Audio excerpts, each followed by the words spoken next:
नमस्कार संस्कृत के प्रिय विद्यार्थियों, आप सभी का बहुत बहुत स्वागत है मैग्नेट ब्रेन्स हिंदी मीडियम पर। मैं पंकज तिवारी। जैसा कि मैंने वादा किया था आपसे कि मैं बहुत जल्द आपको इसका अगला भाग लेकर के आऊंगा, तो आप ध्यान रखिएगा। अलस कथा नाम का हमारा पाठ था, उसका प्रथम और द्वितीय भाग हम पूरा कर चुके। तो हम लोगों ने पाठ पूरा कर लिया था। अब हम चलते हैं उसके शब्दार्थ और उसके अनुवाद, उस आदि पर, व्याख्या पर। ठीक है ना? तो ध्यान रखिएगा और पुस्तक अपने सामने रखिएगा और उससे बनने वाली जो भी हमारी व्याकरणात्मक टिप्पणियां होंगी उनके अनुवाद को हम करेंगे, हल करेंगे। ठीक है ना? तो पुस्तक में शब्दार्थ को निकाल लीजिए और देखें स्क्रीन बोर्ड पर हमारे, देखें कक्षा 10वीं संस्कृत बिहार बोर्ड, अलस कथा तृतीय पाठ, अनुवाद भाग 3। भाग 3 होना है। पाठ पढ़ा, पाठ का एक्सप्लेनेशन अच्छे से चैप्टर वाइज किया हमने, उसकी एक एक शब्दावली पर ध्यान दिया। अब हम देखते हैं कि इसमें हमारी कौन कौन सी संधियां हैं, समास आदि हैं, शब्दार्थ क्या है, व्याख्या क्या है, इन सारी चीजों पर हम चर्चा करेंगे। हाँ, ये सबसे पहले पाठ को पढ़ने के बाद हमें सबसे पहले शब्दार्थों पर ध्यान देना चाहिए। शब्दार्थों पर ध्यान देने का मतलब क्या होता है कि सर हर चैप्टर में शब्दार्थ हैं, कहाँ तक शब्दार्थ पढ़ेंगे, क्या ये परीक्षा में सारे आते हैं? तो जरूरी नहीं है कि सारे शब्दार्थ हमारी परीक्षा में आए, लेकिन कभी ना कभी एक आध शब्द का अर्थ पूछ लिया जाता है। एक पूछेगा या दो पूछेगा, बस इससे ज्यादा नहीं पूछेगा। लेकिन तो सर इतने सारे शब्दार्थों की जरूरत क्या है? अब जरूरत की बात करते हैं तो सबसे महत्वपूर्ण बात तो यह है कि शब्दार्थ को याद करने से चैप्टर का अर्थ समझ में आता है। ठीक है ना? और क्या होता है, तो और बात करें तो शब्दार्थों का अगर हम अर्थ जान लेते हैं तो प्रश्नों को हल करने में हमें बहुत सारी सहायता मिलती है। शब्दार्थों का अर्थ जान लेते हैं तो संधि में भी हमें बहुत सारी सहायता मिल जाती है। तो कहीं ना कहीं देखिए, शब्दार्थ अर्थ तो जानना बहुत जरूरी है, और वो इसलिए दिए जाते हैं ताकि आप शब्दार्थ परीक्षा में, जैसे आप लेसन प्लान कर रहे हैं या पढ़ रहे हैं, तो आपको उसका अर्थ निकालने में सहायता हो जाए। जब आप पढ़ते हैं चैप्टर को तो उसमें कई ऐसे शब्द आते हैं जिनका अर्थ मालूम नहीं होता है, तो विशेष रूप से मुख्य शब्दों का यहाँ अर्थ दिया जाता है। सारी चीज़ों का नहीं दिया जाता, कुछ विशेष शब्दार्थ दिए जाते हैं, तो उनको पढ़ना जरूरी होता है। तो उसी प्रकार से हम भी यहाँ पर पढ़ेंगे। देखिए लिखा हुआ है, एक तरफ शब्द और एक तरफ अर्थ। शब्द के स्थान पर होगा संस्कृत का और अर्थ होगा हिंदी में। ठीक, तो ध्यान रखें। लिखा हुआ है अलशाह, सबसे पहले दिया हुआ है अलशाह। जहां हमारी इसमें पूरे पाठ में अलशाह शब्द बहुत आया है, तो अलशाह का मतलब क्या होता है? आलसी। अलशाह का मतलब आलसी। और कारुणिकः, कारुणिकः शब्द भी आया है। कारुणिकः का मतलब होता है दयावान। कारुणिकः का मतलब क्या होता है? दयावान, अर्थात दया करने वाला। फिर लिखा हुआ है दुर्गतेभ्या, इसमें तृतीया विभक्ति लगी हुई है, तृतीया का बहुवचन लगा हुआ है, तृतीया और चतुर्थी में समान बनता है। ठीक, दुर्गतेभ्या माने संकटों से, संकटग्रस्तों को, संकटग्रस्तों को या को के लिए, तो चतुर्थी हो जाएगी संकटग्रस्तों को या संकटग्रस्तों के लिए। यहाँ अन्न वस्त्र दिए जाते थे ना, जो ऐसे व्यक्ति थे जो गरीब थे और अनाथ थे, संकट से ग्रस्त थे, संकट से घिरे हुए थे, ठीक, जिनके ऊपर विपत्तियां परेशानियां आती हैं, उनको संकटग्रस्त कहा जाता है। फिर लिखा हो प्रत्याहम। प्रत्याहम का मतलब होता है प्रतिदिनम। प्रत्याहम का मतलब क्या होता है? प्रतिदिनम मतलब रोज, रोज देना, डेली, डेली किसी कार्य को करना प्रत्याहम कहलाता है। फिर लिखा हुआ है रिपु। रिपु जैसे गुरु, वैसे ही साधु, वैसे ही भानु, वैसे ही रिपु। तो रिपु प्रथमा का एक वचन रूप है और इसका मतलब होता है शत्रु। पुल्लिंगवाची शब्द है, ठीक है ना? ध्यान रखिएगा। तो रूप चलेंगे गुरु के समान, भानु के समान, ठीक है ना, और साधु के समान। रिपु का मतलब होता है हमारा शत्रु। जाठ रेणु, जाठ रेणु तृतीय विभक्ति का एक वचन है, उदर से संबंधित। जाठ का जठरेण, जठर माने होता है हमारा उदर, पेट, जिसे हम लोग पेट बोलते हैं, टमी। ठीक, तो उसको हम टमी बोलते हैं। वही उदर से संबंधित यहाँ पर बात की जा रही है। तो यहाँ पर बीच में ये आया था ना कि जाठरेण का मतलब अग्नि, उनके पेट में आग लग जाए तो भी वो सहन कर लेते हैं, तो जाठरेण वहिन्ना, तो ऐसा शब्द आया था, इसलिए जाठरेण शब्द आया। फिर लिखा है तुंद परिमृजा। तुंद परिमृजा माने तोंद बढ़ाने वाले। तुंद माने तोंद, तुंद माने पेट बड़ा जिसका हो जाता है। ऐसे मोटे ताजे तोंद, बड़े बड़े पेट वाले कुछ आलसी यहाँ आते थे। वही देखिए, सारी चीजें उन्होंने स्पष्ट रूप से अर्थ दे रहे हैं वो, अगर हम चाहेंगे तो। अब इसको बहुत अच्छे से अर्थ है। अब मिर्जा शब्द लगा है ना, ये मिर्जा, मृजाह, तो मिर्जा शब्द बहुत सारी बहुवचनांत पद का बोध करा रहा है। बहुत सारे, एक तोंद वाला व्यक्ति नहीं था, एक बड़ा पेट वाला व्यक्ति नहीं था, बहुत सारे थे वहां। ठीक, आगे देखें कि जैसे मैं अगर और भी इसमें कुछ बताना चाहूँ तो बहुत सारी चीज़ें हैं बताने के लिए, लेकिन मैं आपका ज़्यादा इसमें टाइम जाया नहीं करूँगा। ठीक, ज़्यादा आपको थोड़ा सा ऐसा नहीं लगना चाहिए कि शब्दार्थ तो लिखे हम याद कर लेंगे थोड़ा थोड़ा, लेकिन बहुत सारे शब्द ऐसे होते हैं कि जो शब्दार्थों से भी हट करके होते हैं, इनका अर्थ भी जानना जरूरी है, इनके बारे में भी जानना बहुत जरूरी होती है। ठीक, अगर जैसे उसने कह दिया संकटग्रस्तों में कौन सी विभक्ति लगी है, तब क्या करोगे? संकटग्रस्तों में कौन सी विभक्ति है और दुर्गतेभ्य में कौन सी विभक्ति है, तो ये भी हमारे लिए जानना जरूरी है। फिर उसने कह दिया है कि रिपु शब्द में कौन सी विभक्ति लगी है, तो भी जरूरी है। उसने पूछ लिया रिपु शब्द कौन सा शब्द है, पुल्लिंग है, स्त्रीलिंग, नपुंसकलिंग है, तो ये भी जानना जरूरी है। प्रत्यहम में कौन सी संधि है, ये भी जानना हमारे लिए जरूरी है। ठीक, प्रश्नों की बनने की बात जहां की जाए तो बहुत सारे प्रश्न बनते हैं। जाठ ऋण में कौन सी विभक्ति लगी है, तृतीय विभक्ति लगी है। रिपु में प्रथमा लगी है, प्रत्यहम में यण संधि है, दुर्गतिभ्या में चतुर्थी विभक्ति लगी है। तुंद परिवृजा में कौन सा है, प्रथमा का बहुवचनांत पद लगा हुआ है, तो प्रथमा विभक्ति बहुवचन। ठीक, तो ऐसे शब्द में हम ऐसे बहुत सारे प्रश्नों को आपको दे सकते हैं। बस आप लोगों को तो क्या है, नोट करते जाना है। अगर आपके पास नोटबुक है, पेन आपके हाथ में हो, तो आपको लिखते भी जाना है, क्योंकि ऐसे प्रश्न दोबारा देखिए पढ़ाते समय जो फ्लो होता है वो बहुत सारे प्रश्न निकलते हैं, लेकिन कभी कभी क्या होता है कि हम लोग जब पढ़ते हैं और आपने एक बार सुन लिया और वो दिमाग से निकल गया, तो यहाँ तो चलिए ठीक है, आप ऑनलाइन पढ़ रहे हैं तो आपको दोबारा सुनने को मिल जाएगा। ठीक, और लेकिन बहुत सारे ऐसे विद्यार्थी होते हैं जो क्लास में पढ़ते हैं, स्कूल में जाते हैं, उसको दोबारा उस चीज़ सुनने को नहीं मिलती है। यहाँ तो आप बड़े भाग्य से ये मान करके चलिए कि जैसे हम कोई चीज़ पढ़ाते वक्त टीचर के फ्लो में जो चीज़ निकलता है उसको तत्काल नोट कर लेना चाहिए। हालांकि यहाँ आपको ऐसी कंडीशन नहीं जाएगी, यहाँ तो आप बार बार भी निकाल करके वीडियो को देखोगे और आपको मिल जाएगा। आगे चलें, आगे हम आपको इसी के शब्दार्थ पर चर्चा करेंगे। फिर दिया और दूसरा शब्द दिया हुआ है सौकर्य मूला। सौकर्य मूला का मतलब होता है सुविधाजनक। सौकर्य मूल का मतलब क्या होता है, सुविधाजनक, मतलब ऐसी सुविधा उन्होंने रखी थी आलसियों के लिए कि उनको सब कुछ दिया जाता था। तो सजाति नाम, सजाति नाम का मतलब अपनी जातियों का, सजाति, सजाति, जातियों के साथ, अपनी जाति के साथ, जैसे सवर्ण होता है ना, वर्ण के साथ, सवर्ण सामान्य। ठीक, तो फिर इसके बाद उन्होंने कहा सजाति ना मतलब अपनी जातियों के साथ, कौन नहीं चाहता है बढ़ना, ऐसा आया था ना, तो दौड़ते। फिर कृत्रिम, कृत्रिम, कृत्रिम आलस्यम, कृत्रिमम, कृत्रिमम आलस्यम, बनावटी आलस्य। कृत्रिम माने बनाया गया और आलस्यम माने आलस्य।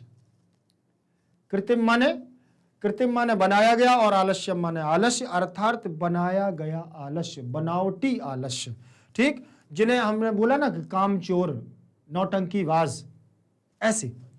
इसके बाद उन्होंने कहा बहुद्रव्यम, बहुद्रव्य व्ययम, बहुद्रव्य व्ययम, बहुत ज्यादा द्रव्य माने रुपया, बहुत ज्यादा जहां पर पैसा, व्ययम माने खर्च होने लगा हो, ऐसा देख करके उन्होंने, जो हमारे नियोगी पुरुष थे, उन्होंने सोचा कि राजा के द्वारा जो पैसा दिया जा रहा है बहुत ज्यादा खर्च होने लगा, तो अधिक धन का खर्च, अधिक धन का खर्च, उसको कहते हैं बहुद्रव्यम व्ययम।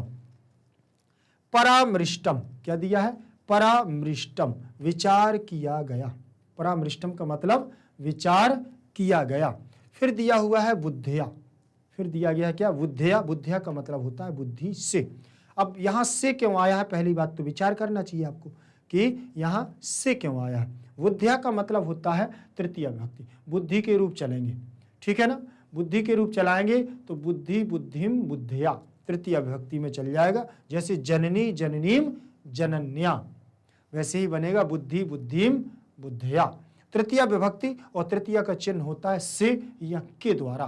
तो बुद्धि से या बुद्धि के द्वारा। मादा माना होता है आलस्य, प्रमाद, आलह, आलस्य करना, मादा, मदमस्त हो जाना, आलस्य हो जाना, आलस्य में डूब जाना, तो मादा माना होता है आलस्य। इसके बाद आगे देखें, फिर दिया हुआ है हमारा परामृश्य। क्या दिया है, परामृश्य। परामृश्य का मतलब होता है विचार करके, परामृश्य का मतलब विचार करके। प्रसुप्त का मतलब होता है सोया हुआ, प्रसुप्त का मतलब क्या है, सोया हुआ। वह्निम माने होता है अग्नि को या आग को, वह्निम का मतलब अग्नि को या आग को। दापयति माने होता है दिलवाता है, दापयति का मतलब दिलवाता है। और गृह लग्नम का मतलब घर में, गृह लग्नम का मतलब घर में, ध्यान रखना। प्रवृद्धम का मतलब फैली हुई या बढ़ी हुई, फैली हुई या बढ़ी हुई। आपने देखा ना कि जब वो आलसी सो रहे थे तो उसी घर से निकली हुई बढ़ती हुई अग्नि की ज्वाला उनके ऊपर गिरने लगी। जैसे ही अग्नि को बढ़ता हुआ देखा तो नियोगी पुरुष ने बचाया था उनको। फिर लिखा हुआ ईसत माने थोड़ा, ईसत माने थोड़ा। जलाद्रई माने जल से आर्द्र या जल से गीला, जल से भिगो देना या आर्द्र कर देना। आर्द्र, आर्द्र जलवायु आपने पढ़ा होगा। आर्द्र जलवायु का मतलब जो हिम के छोटे छोटे कण गिरते हैं उसको आर्द्र जलवायु कहते हैं। जैसे बर्फबारी होती है ना, जब आपने देखा होगा कि सर्दी बहुत ज्यादा पड़ती है तो कोहरा छा जाता है, कोहरे से ओस बिंदु गिरते हैं, वो आर्द्र जलवायु कहलाती है। और जैसे आप कहीं दूसरी जगह जाएंगे, जम्मू साइड में जाएंगे तो वहां छोटे छोटे हमारे क्या है बर्फ के कण गिरते हैं, वो भी हमारी आर्द्र जलवायु के अंतर्गत आता है। तो यहां पर भी उन्होंने कहा कि कोई गीला कपड़ा ही हमारे ऊपर डाल दे। आर्द्र, आर्द्र माने गीला करना। ठीक, आगे चलेंगे। परामृश में याद रखना है कि परा उपसर्ग है और मृष धातु। ठीक, परामृश विचार करना, और ईसत थोड़ा। आगे चलेंगे, आगे रहेगा कटई ही। क्या लिखा है? कटई ही। कटई का मतलब जैसे रामई ही वैसे ही कटई ही। ठीक, चटाई, कटई का मतलब होता है, ये तृतीय विभक्ति का बहुवचनांत पद है, याद रखना। तृतीय विभक्ति का कौन सा पद है? बहुवचनांत पद है। क्यों है बहुवचनांत पद?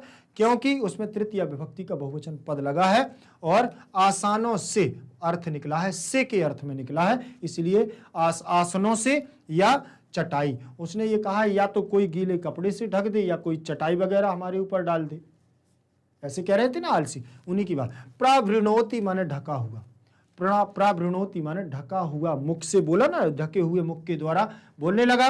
तो प्रा उपसर्ग है और आवृणोति, प्रा उपसर्ग पूर्वक आवृण धातु से आ उपसर्ग है, प्रा उपसर्ग और आ उपसर्ग और वृण, वृणोति, वृणुतः, वृणोति, वृणोतः, वृणुतः, वृणंति, ऐसे रूप बनेगा, ढकता है। फिर लिखा है तूष्णीम माने मौन। तूष्णीम, तूष्णीम का मतलब क्या होता है? मौन धारण करना। तूष्णीम का मतलब चुप रहना, तूष्णीम का मतलब बिल्कुल ना बोलना। ठीक है ना? तो उसने लास्ट में कहा था कि बहुत ज्यादा बक बक मत करो, चुप रहो, तो वही है तूष्णीम। आलापम माने बातचीत। आलापम का मतलब बातचीत करना और बहुत ज्यादा शोर मचाना, आलाप करना। आकृष्य का मतलब होता है खींच करके, आकृष्य का मतलब खींच करके। आ उपसर्ग है, कृष्य धातु है खींचने के अर्थ में, तो आकृष्य और ल्यप प्रत्यय लगा हुआ है, ध्यान रख लेना। आ उपसर्ग है, कृष्य धातु है और ल्यप प्रत्यय है और खींच करके इसका अर्थ निकलेगा। फिर लिखा हुआ है आलोक्य। क्या दिया है? आलोक्य, देख करके। आलोक्य, ल्यप प्रत्यय, ध्यान रखना, देख करके। और जब ल्यप प्रत्यय लगता है तो देख करके या दृष्टि, देखो त्वा प्रत्यय, ल्यप प्रत्यय, देख करके इनका अर्थ निकालता है। शब्दार्थ के बाद उसी क्रम में चल रहे हैं व्याख्या। अब हमारी आएगी क्या? शब्दों की व्याख्या। व्याख्या क्या होती है? पहले इस बात को जान लें कि हर शब्द के पीछे एक शब्द का अर्थ होगा, हर शब्द की एक व्याख्या होगी। ठीक है ना? जैसे मान के चलिए, व्याख्या का मतलब होता है जब हम किसी शब्द को और थोड़ा सा विस्तार करके अच्छे से समझ लें, वो व्याख्या होता है। ठीक है ना? वो हमारा व्याख्या है। जैसे मान के चलिए, फॉर एग्जाम्पल आपको देता हूं, आप समझिएगा। जैसे मेरा नाम है पंकज, ठीक, पंकज। अब जैसे आपसे कोई पूछता है कि इसका वो बताइए, आप अर्थ बताइए, तो इसका अर्थ सीधा बता देंगे हम, कमल। ठीक है ना? कमल बता दिया, ये हो गया इसका अर्थ। अब इसकी व्याख्या की बात करें हम तो क्या हो जाएगा?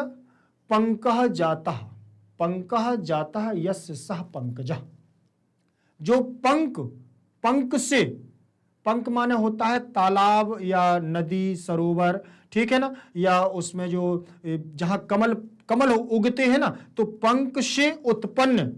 जैसे एक अर्थ उसका पर्यायवाची कीचड़ भी होता है, जैसे तालाबों में नीचे नीचे उनकी मिट्टी होती है ना, वही कीचड़ जैसा नुमा रहता है तालाबों में। आपने नदियों में देखा, जहां तालाब होते हैं नीचे जाओगे तो आपको बहुत सारी मिट्टी मिलेगी, तो वो उसके लिए क्या हो गया? पंकज, उस पंक से उत्पन्न, ज, अज, अज, जन्म लेने वाला।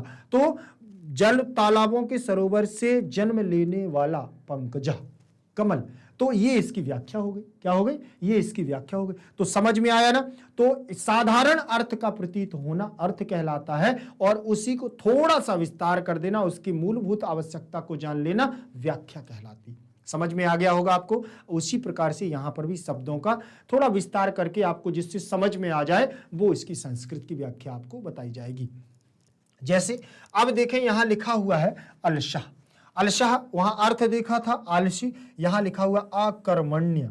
अकर्मण्य, जो कर्म मतलब काम ना कर सके उसको आलसी कहते हैं। अकर्मण्य, अकर्मण्य का मतलब होता है जो काम ना कर सके। संस्कृत की व्याख्या संस्कृत में ही रहेगी, नहीं तो इसका अर्थ, जैसे अभी यहां अर्थ इसका अर्थ निकाला जाए तो इसका अर्थ निकलेगा जो काम ना कर सके। तो आपको अब समझ में आ गया है कि आलसी कौन कहलाता है? जो काम नहीं कर सकता वही आलसी कहलाता है, जो काम करता है वो आलसी कभी नहीं कहलाता।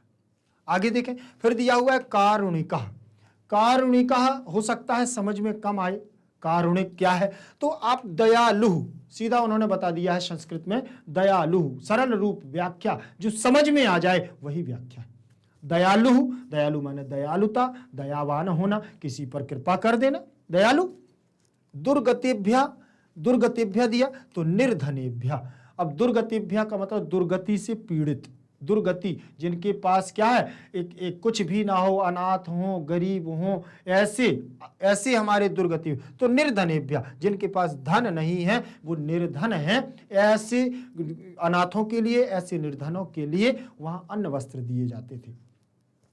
प्रत्यहम, प्रत्यहम का वैसे तो अर्थ आपने देख लिया प्रतिदिनम, लेकिन यहां देखो वहां बता दिया प्रत्येक दिन, यहां प्रतिदिनम बता दिया। यहां प्रत्यहम हो सकता है समझ में ना आए, लेकिन प्रतिदिनम जल्दी समझ में आ गया है कि प्रतिदिन मतलब रोज की बात कर रहे हैं, क्योंकि हम बेसिक शब्दावली में प्रयोग करते हैं। बोले यार हम लोग तो प्रतिदिन ये कार्य करते हैं, हम प्रतिदिन ये कार्य करते हैं, तो प्रतिदिन हमको समझ में आ जाता है, लेकिन प्रत्यहम बहुत ज्यादा हम समझ में नहीं पाते हैं।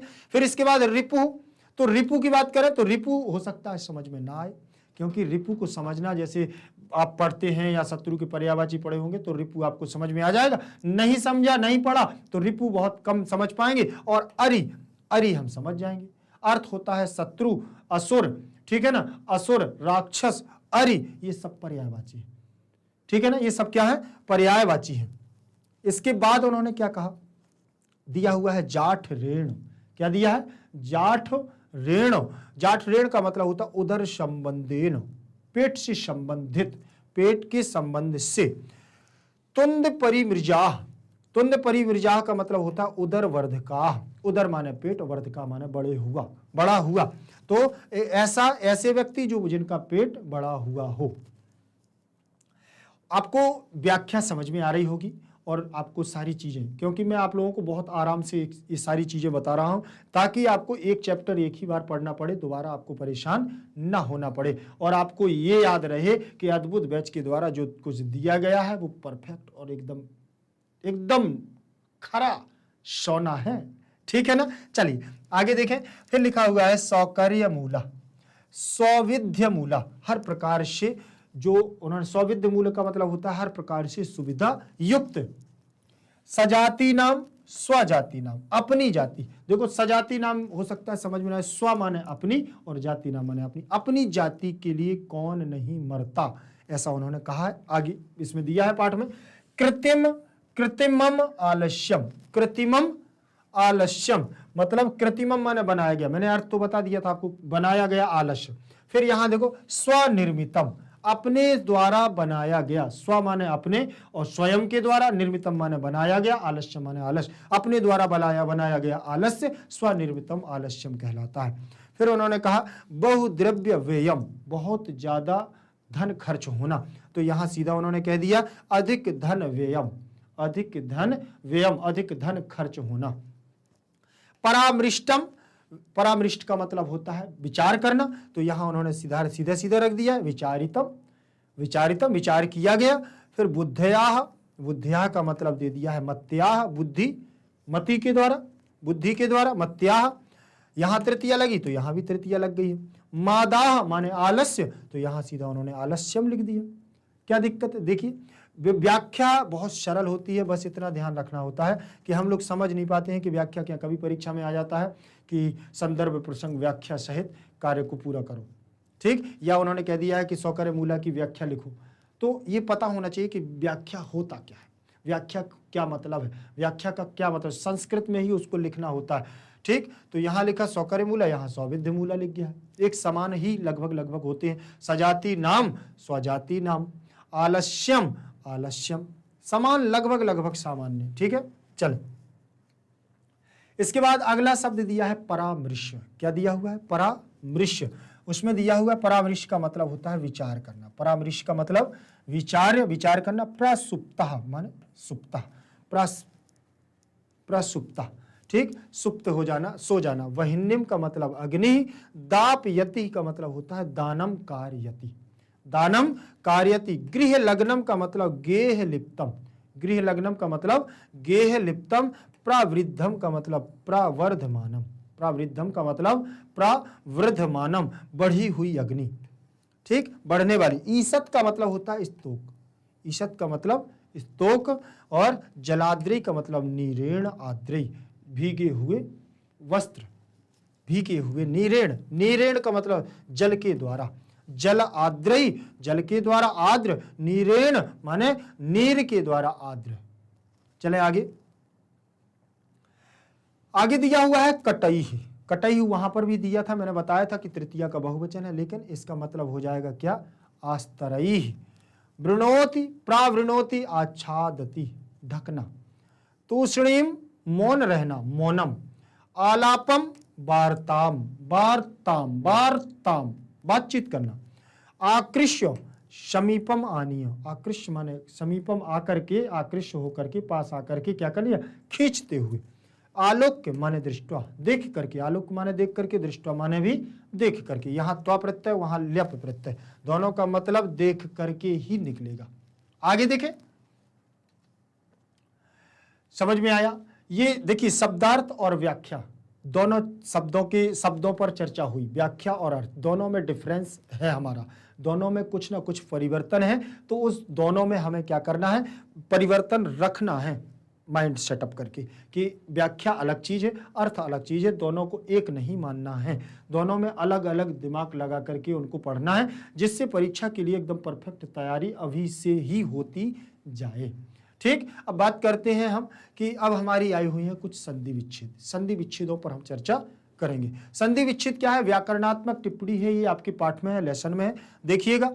सबसे पहले उन्होंने दिया हुआ है जो हमारा पहला शब्द है विद्यापतिराशीत, क्योंकि ये पाठ ही हमारा विद्यापति जी के द्वारा रचित है, अलस कथा। ठीक है ना, पुरुष परीक्षा नामक एक कथा ग्रंथ से ये इसका अंश मात्र यहाँ लिया गया है। ठीक है ना, तो यहाँ पर हम लोग क्या है इसको पढ़ेंगे। और विद्यापति जी को सबसे पहले मैंने क्यों रखा है? इसलिए क्योंकि विद्यापति जी का ही ये तो पाठ है, अब उन्हीं का पाठ पढ़ रहे हैं तो उन्हीं को पहले रखा जाए।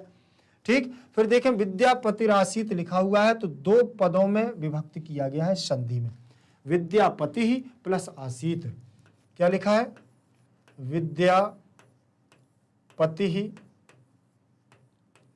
विद्यापति ही प्लस आसीत, आशीत, विद्यापति ही प्लस आशीत दिया हुआ है ना, विद्यापति ही प्लस आशीत। तो यहां पर आपको देखना विसर्ग लगा है तो स्पष्ट हो गया है कि विसर्ग संधि है, विसर्ग संधि हो जाएगी। अब विसर्ग संधि के बाद भी यहां पर कुछ होना है क्या? तो क्योंकि विसर्ग दोनों को अलग अलग कर दिया, यहां एक चीज आपको दिख रही होगी, यहां रा आ गया है लेकिन यहां रा कहीं नहीं दिख रहा है। ठीक, वो रा लाने के लिए क्या करना पड़ेगा? विसर्ग संधि के अंतर्गत सबसे पहले सूत्र लगेगा हमारा कौन सा? विसर्जनीयस्य। कौन सा सूत्र लगेगा? विसर्जनीयस्य। और विसर्जनीयस्य सूत्र लगेगा विसर्जनीयस्य सह। वो ये कह रहा है कि विसर्ग के स्थान पर क्या कर दो? सह कर दो। विसर्ग के स्थान पर क्या कर दो? सह कर दो। और यहां पर हमारा बन जाएगा विद्यापति ही, विद्यापति ही प्लस शाह, विद्यापति ही शाह हो जाएगा, क्योंकि विसर्ग के स्थान पर क्या हो जाएगा? शाह। और आसीत हमारा ज्यों का त्यों रहेगा, रहेगा कि नहीं रहेगा? ठीक, अब यहां सा हो गया। अब यहां पर एक सूत्र और लगेगा, वो सूत्र आपके सामने ये रहेगा, सस जुसो, सस जुसो रू क्या रहेगा, सस जुसो रू, सस जुसो रू। तो यहां ये कह रहा है कि सा के स्थान पर क्या कर दो, रू कर दो। तो रू कर दें, देखो ये रू कर दूं मैं, देखो यहां विद्यापति, शा के स्थान पर रू कर दिया, रू प्लस आशीत, प्लस क्या हो जाएगा, आशीत, हो गया ना, विद्यापति रू और आशीत। अब यहां पर जो रा में ऊ लगा हुआ है उस पर भी थोड़ा सा ध्यान देना है। उसके लिए ये सूत्र नहीं, ये वाले सूत्र काम नहीं करेंगे। उसके लिए हमारा एक सूत्र आएगा, वो रहेगा कौन सा, उपदेशे अजनुनासिक इत, उपदेशे अजनुनासिक, अजनुनासिक इत, उपदेशे अजनुनासिक इत, उपदेशे अजनुनासिक इत। अब यहां ध्यान रखना, जो आ है ना, इसको आ को पूरा उच्चारण नहीं करना, ये केवल पद, उपदेश से अजनुनासिक इत, उपदेश से अजनुनासिक इत। केवल मुझे पता चलना चाहिए, हम जो कोई पढ़ रहे हैं उसको पता चलना चाहिए कि यहाँ आ है, अवग्रह खंडाकार आ के रूप में ये लिखा है, ठीक। तो ये आ होना चाहिए, लेकिन उच्चारण बाहर नहीं आना चाहिए, ठीक। तो इत आ गया। अब इत का मतलब होता है हटाना। तो ये कह रहा है कि यहाँ पर जो रू है, ऊ है, ऊ को हटाओ। तो ऊ को हटाएंगे हम, तो यहाँ बनेगा हमारा क्या, विद्यापति रा। जब रा में से ऊ निकल गया तो रा हमारा कैसा हो जाएगा, आधा हो जाएगा, और आशीत हमारा ज्यों का त्यों हो जाएगा। आशीत हो गया ना, हो गया। अब देखें, अब इनको हम कर देंगे वर्ण सम्मेलन कृति, मतलब जोड़ देंगे। जब आपस में जोड़ेंगे तो आ हमारा बड़ा है तो रा को कर लेगा एक साथ। यहां बन जाएगा हमारा विद्यापतिर, रा में आ जुड़ गया तो बड़ा रा, और शीत हमारा ऐसे जुड़ जाएगा, विद्यापतिराशीत, विद्यापतिराशीत बन गया ना। तो ये हमारा पद बन गया। अब आपसे पूछा जाएगा कि संधि कौन सी है, तो आपको इतने सूत्रों से कोई मतलब नहीं। विद्यापतिराशीत में सीधे सीधे बोलना कि विसर्ग संधि है। कौन सी संधि है, विसर्ग संधि। तो आप कहोगे कि सर इतना सारा माथापच्ची बताने की जरूरत क्या थी आपको, आप सीधे बता देती कि विसर्ग संधि है इसमें। बेटा विसर्ग संधि बताने वाले तो आपको बहुत मिल जाएंगे, लेकिन शब्द में कैसे रा आया ऐसे बताने वाले बहुत कम लोग मिलेंगे, ठीक है ना। संधि तो आपको, आपने, मुझे मालूम है कि आपने भी इसको तैयार करके आपने बगल पे इस पे विसर्ग संधि लिख ली होगी, लेकिन मुझे केवल आपको विसर्ग संधि याद नहीं कराना, मुझे ऐसी चीज पढ़ाना है जो आज काम आएगी आपकी 10th क्लास में, और जो जीवन पर्यंत आपके काम में आएगी, ऐसी चीज पढ़ाना, ठीक। अभी आपकी 11th भी है, 12th भी है। चलिए ठीक है, संस्कृत नहीं भी रहेगी बेटा तो आपकी हिंदी तो रहेगी, और ये संधि अगर आपने पढ़ ली तो समझ लेना कि हिंदी आपकी एकदम 99% जाएगी ओके होकर के। ध्यान रखना, क्योंकि यहां पर तो शब्द एकदम छांट करके, छन्नी से छान करके आपको दिया जाता है, 1% कंकड़ नहीं जाएगा आपके पास। यहां से केवल आपके पास एकदम सिक्का चीज जाएगी, ठीक। क्योंकि नाम ही है अद्भुत, समझ लेना, अद्भुत के द्वारा अद्भुत चीज ही दी जाएगी। ध्यान रख लेना, संधि बतानी होती तो अभी तक तो पूरी संधि बता करके निकल गया होता। ध्यान रख लेना आपको, क्योंकि मुझे फॉर्मेलिटी नहीं करना है, अद्भुत बैच को आपको फॉर्मेलिटी नहीं करना है, क्योंकि हमेशा आपको याद रखना है अद्भुत बैच। ध्यान रख लेना, ठीक। चलिए, और अपने दोस्तों को भी ये बात बता देना कि अद्भुत बैच के मुकाबले दूसरा कोई नहीं हो सकता। ध्यान रख लेना। चलिए, ज्यादा से ज्यादा आप लोग ध्यान रखना, और अगर आपको अच्छा लगता है तो ये बात ध्यान रखना कि अद्भुत बैच आपको अच्छा ही बना करके जाएगा। इसमें विसर्ग संधि। दूसरा पद हमारा रहेगा व्यंग्यात्मिका। क्या लिखा है, व्यंग्यात्मिका। तो व्यंग्यात्मिका में व्यंग्य प्लस आत्मिका शब्द दिया हुआ है, व्यंग्य प्लस आत्मिका, आत्मिका, व्यंग्य प्लस आत्मिका शब्द दिया हुआ है, दिया है कि नहीं। तो इसमें कुछ नहीं करना है, व्यंग्यात्मिका, यहां छोटा आ है और यहां पर बड़ा आ है, ठीक। दोनों को मिलाओगे तो क्या बनेगा, बड़ा आ बनेगा।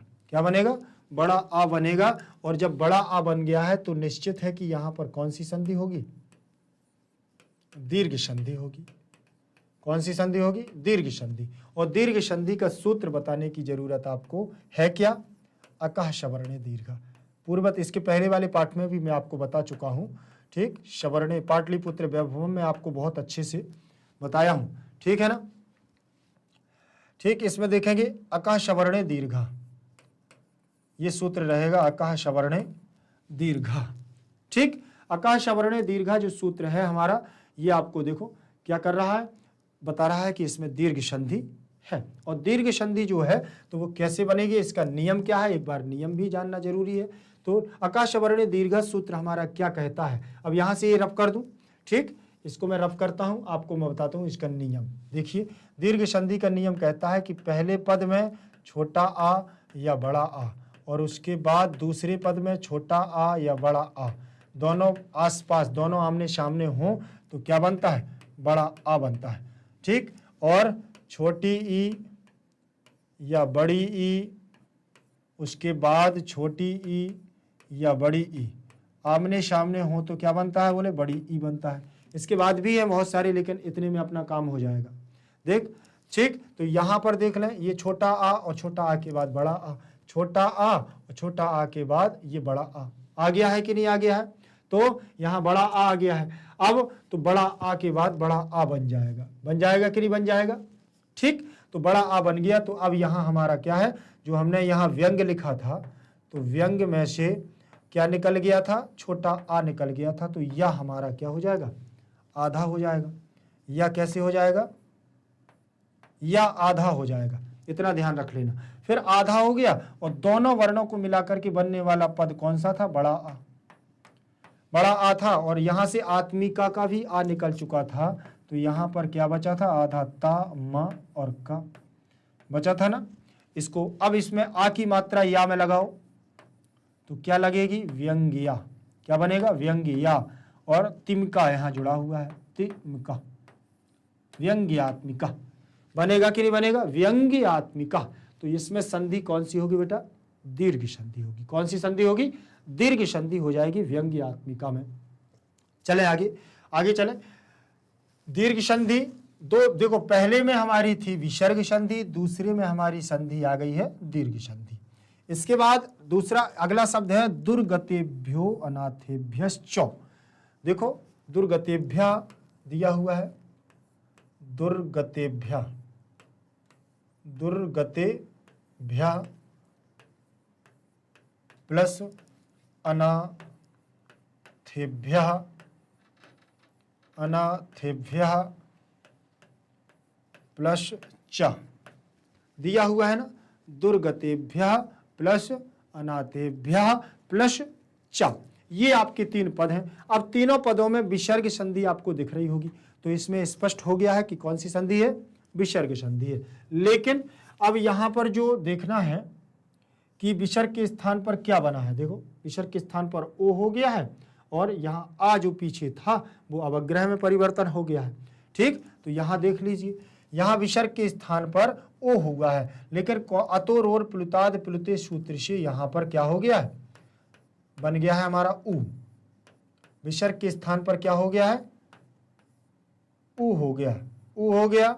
और ये अनाथेभ्य हमारा अनाथेभ्य, अनाथेभ्य बन गया है हमारा, और ये चा हमारा आ गया, ठीक।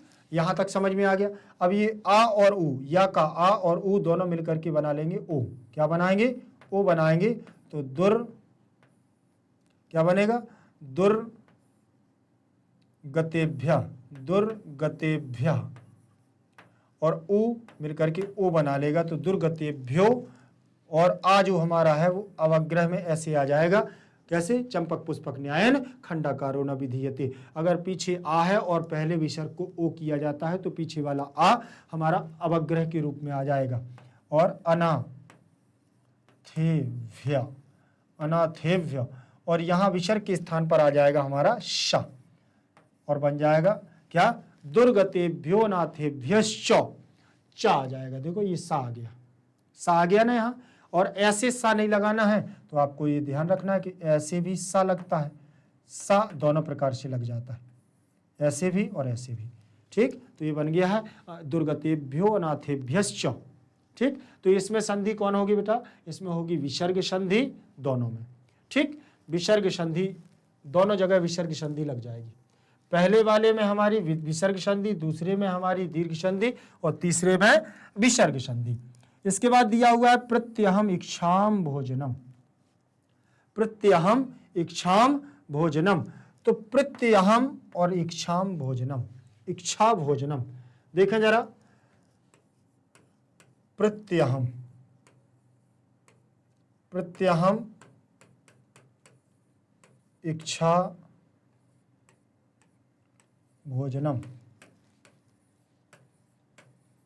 देखो लिखा हुआ है प्रत्यहम इच्छा भोजनम। देखें जरा, यहां से कुछ नहीं करना, ई को जोड़ लिया, व्यंजन संधि होगी, हल संधि, सीधे सीधे जुड़ जाएगा।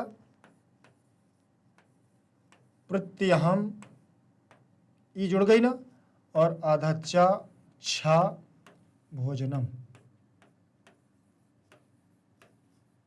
भोजनम, प्रत्यहम इच्छा भोजनम, बन गया कि नहीं बन गया, प्रत्यहम इच्छा भोजनम, सीधा सीधा जुड़ गया। अब एक बात और याद रखना कि ये तो ठीक है, अब ये प्रत्यहम जो शब्द है, हो सकता है आगे आपको मिले, हो सकता है नहीं भी मिले, लेकिन प्रत्यहम यही बता दे रहा हूँ, इसमें यण संधि है। ठीक, ये तो आपने देख लिया, इसको हटा देता हूँ। इसमें हमारी कौन सी संधि है, हल संधि है। अब यहाँ जो शब्द लगा हुआ है हमारा कौन सा, प्रत्यहम, इस प्रत्यहम का शब्द क्या हो जाएगा हमारा, प्रति, ये कैसे बनेगा, इसमें यण संधि है, प्रतिधन अहम, क्या दिया है, प्रतिधन अहम दिया हुआ है, तो इसमें ता में से क्या निकाल लिया, ई को निकाल लिया, और अहम शब्द जो का त्यों हमारा दिया हुआ है। अगर आगे मिलेगा तो उसको छोड़ देंगे। ठीक, यही समझ लीजिए आप लोग।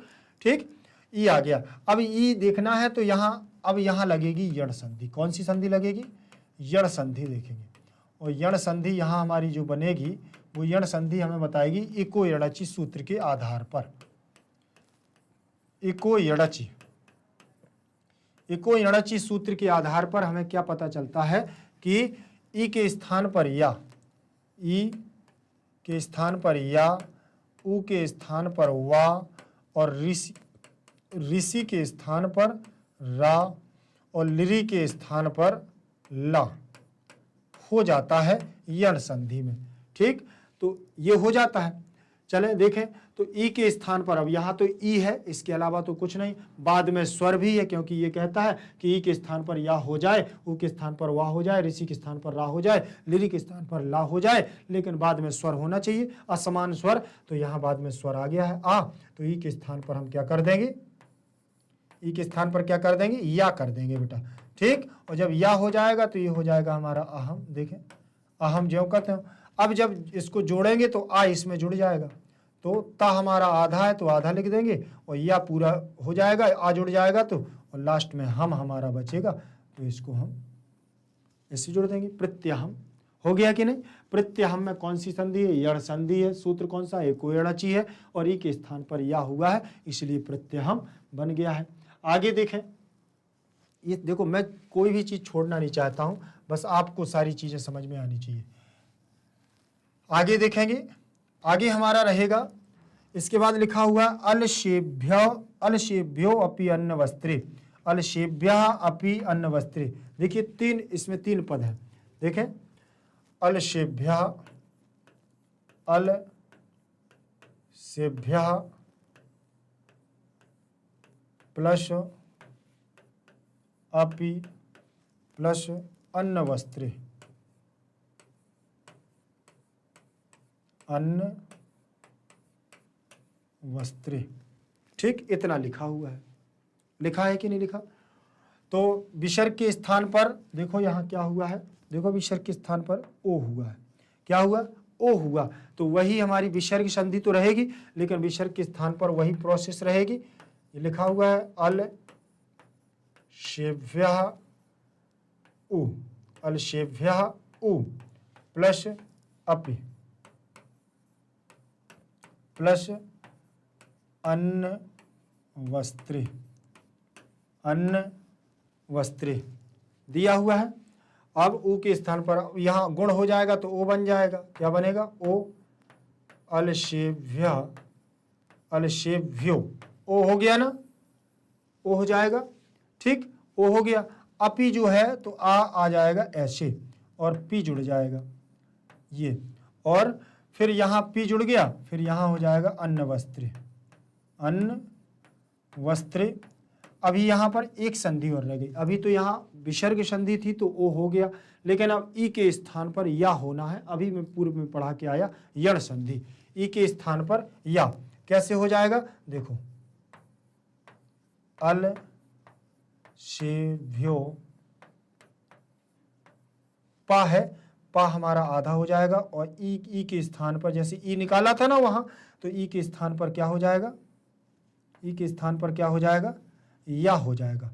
ई के स्थान पर क्या होगा, या हो जाएगा, तो पा हमारा कैसा हो जाएगा, आधा, और या हमारा आधा रहेगा तो अन्न वस्त्रे का आ इसमें मिल जाएगा, और आधा ना, फिर आधा पूरा ना, और वस्त्रे इसमें जुड़ जाएगा, तो यहाँ यण संधि हो जाएगी। होगी कि नहीं होगी यण संधि?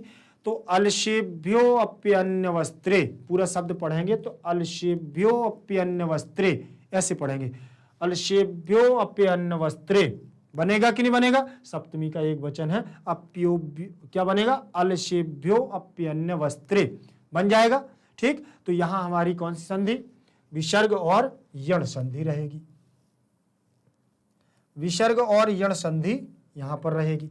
फिर इसके बाद दिया हुआ जाठ रेणा पी, ठीक, जाठ रेणा पी, जाठ रेणा अपी, जाठ रेणा प्लस जाठ रेणोपी, ऐसे बन सकता है, जाठ रेणा, जाठ रेण प्लस अपी, जाठ रेणापी।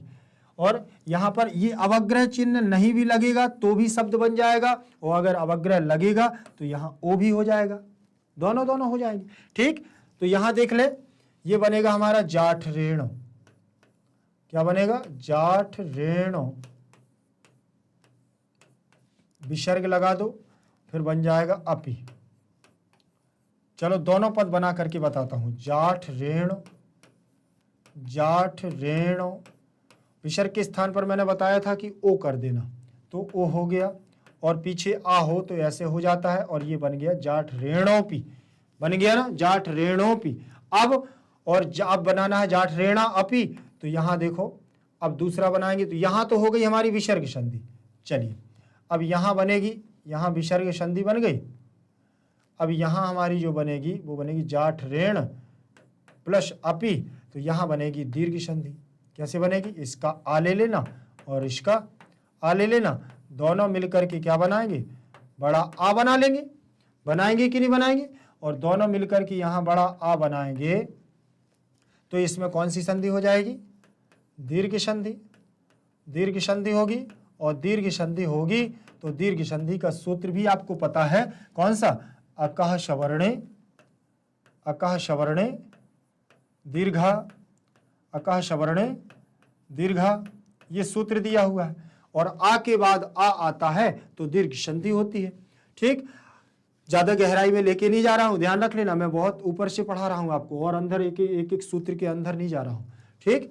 तो सीधे सीधे अब देखना, यहाँ ये लिखा हुआ जाठ रेण, अणा में से क्या निकल गया, आ निकल गया, तो यहाँ ये वाला आ जाएगा दोनों मिलकर के, और अपी में से आ निकल गया है तो पी बन जाएगा, और इसको आ को लगाएंगे अणा में, तो ये हमारा बन जाएगा, अणा में जुड़ेगा तो जाठ रेणा, और पी जुड़ जाएगा, जाठ रेणा पी बनेगा, जाठ रेणा पी बनेगा कि नहीं बनेगा, तो ये बन गया है जाठ रेणा पी। तो यहाँ दीर्घ संधि भी है और विसर्ग संधि भी हो जाएगी। चलिए आगे देखें, आगे चलें उसी क्रम में, ठीक। अगर आप लोगों को कोई समस्या हो, कहीं समझ में ना आ रहा हो तो कमेंट सेक्शन में लिखते जाना है, और अगर अच्छा लग रहा हो तो लाइक भी करते जाना है, ठीक है ना। और जिसने अभी तक सब्सक्राइब नहीं किया है तो वो सब्सक्राइब भी कर लेगा चैनल को, ठीक। जो नए विद्यार्थी हमारे होंगे, ठीक, उन्होंने वैसे जब आपने एडमिशन लिया होगा तो निश्चित है कि आपने सब्सक्राइब किया होगा, फिर भी अपने दोस्तों को ये सारी चीज़ें बता देना कि अद्भुत बैच की लीला ही अद्भुत है, अद्भुत बैच की अद्भुत, बहुत अच्छे तरीके से, अद्भुत तरीके से पढ़ा रहा है, तो आपको अद्भुत बैच के बारे में बताना है। फिर लिखा हुआ है ततो अलश पुरुषाणाम, क्या लिखा है, ततो अलश पुरुषाणाम, ततः अलश पुरुषाणाम, ततः प्लस अलश पुरुषाणाम, देखें ततः प्लस अलश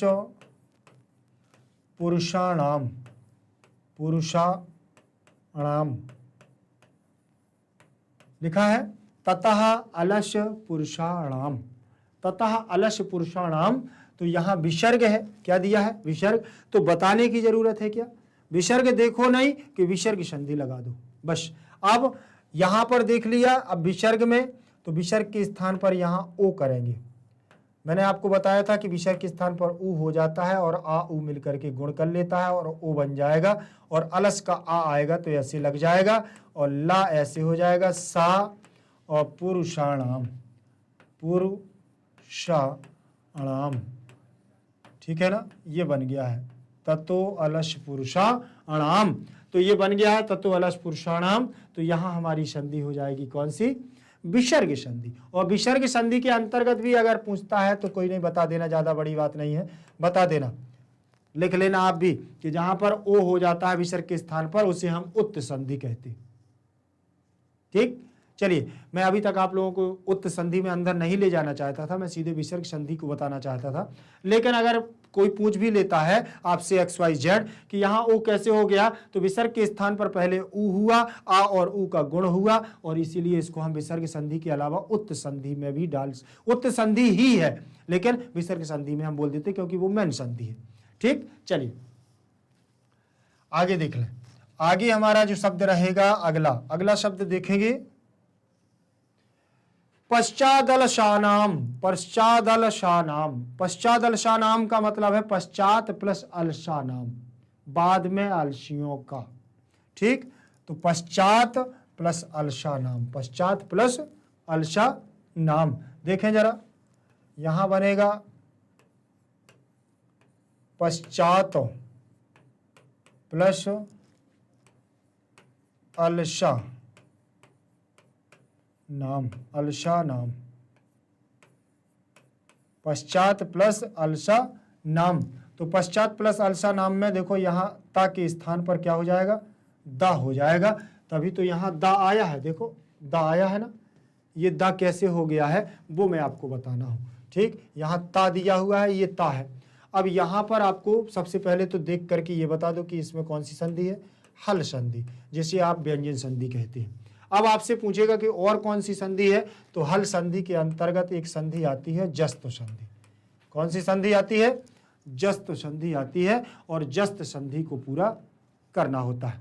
ठीक, और जब पूरा होगा तो यहां हमारा क्या हो जाएगा, पश्चात की जगह दा हो जाएगा, तीसरे वर्ण में परिवर्तन, ता था दा, तीसरे वर्ण में परिवर्तन हो जाएगा, और अलस का आ इसमें जुड़ जाएगा, और ला बड़ा सा और नाम, तो ये हमारा बन जाएगा पश्चाद अलशा नाम।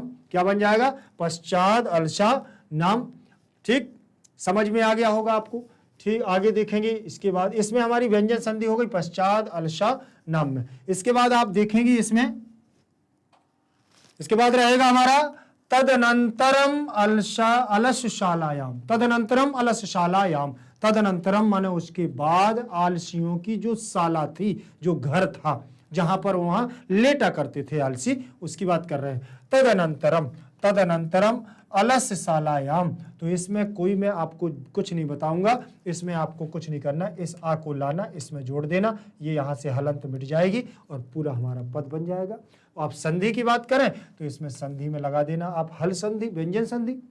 ठीक, चलिए अब इसमें अब तदनंतरम जो शब्द दिया है इसको जरूर कर लेंगे। इस शब्द को, केवल इस शब्द की बात कर रहे, तत् प्लस अनंतरम, तो तदनंतरम, यहां संधि है, यहां संधि पढ़ने लायक है, यहां तो सीधे सीधे मिला देना, कोई ज्यादा नहीं है।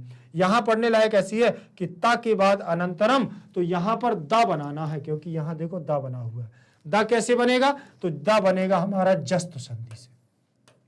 कौन सी संधि से, जस्त संधि से, और जस्त संधि हमारी व्यंजन संधि के अंतर्गत आती, तो तीसरे वर्ण में परिवर्तन किसमें हो जाएगा, तीसरे वर्ण में परिवर्तन होगा। तो तीसरे वर्ण का परिवर्तन कैसे होगा, ता था दा, ता था दा, तो दा में परिवर्तन हो जाएगा, और अलस अंतरम का आ इसमें जुड़ जाएगा, तो ये पूरा हो जाएगा और बन जाएगा तदनंतरम। बन जाएगा कि नहीं, तदनंतरम, तो इसमें जस्त संधि रहेगी। ठीक, चलिए इसके बाद अगला रहेगा हमारा यक्ष। देखें, यदक्षम बुद्धिया, यदक्षम बुद्धिया, यत प्लस अक्षम बुद्धिया, यत प्लस अक्षम, यत प्लस अक्षम बुद्धिया, यक्ष प्लस, देखो यत प्लस अक्षम बुद्धिया, हो गया कि नहीं।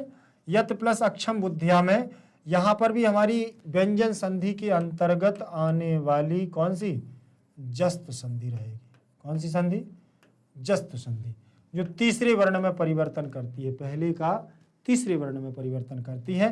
तो यत की जगह देखो, ता की जगह ता था दा में परिवर्तन करेगा तो यत बन जाएगा। और अक्षम हमारा लिखा हुआ है, अक्षम, क्या लिखा है, अक्षम बुद्धिया, अक्षम बुद्धिया दिया है।